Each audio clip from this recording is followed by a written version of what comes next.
The first reading to Samuel 7. The Lord spoke to Nathan and said, Go, tell my servant David, when your time comes and you rest with your ancestors, I will raise up your heir after you, sprung from your loins, and I will make his kingdom firm. It is he who shall build a house for my name. And I will make his royal throne firm forever. I will be a father to him, and he shall be a son to me. Your house and your kingdom shall endure forever before me. Your throne shall stand firm forever. The first, second Romans 4.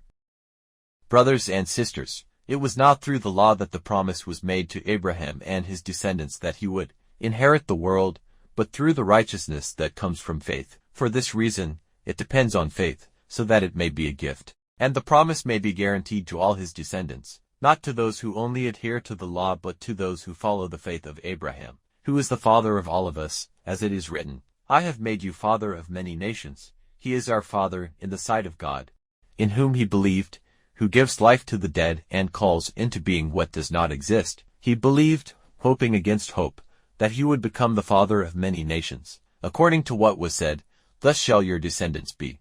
That is why it was credited to him as righteousness. The Gospel according to Matthew 1. Jacob was the father of Joseph, the husband of Mary.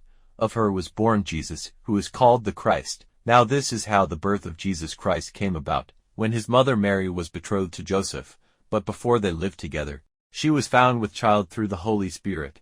Joseph her husband, since he was a righteous man, yet unwilling to expose her to shame, decided to divorce her quietly. Such was his intention when, behold, the angel of the Lord appeared to him in a dream and said, Joseph, son of David, do not be afraid to take Mary your wife into your home, for it is through the Holy Spirit that this child has been conceived in her. She will bear a son and you are to name him Jesus, because he will save his people from their sins. When Joseph awoke, he did as the angel of the Lord had commanded him and took his wife into his home.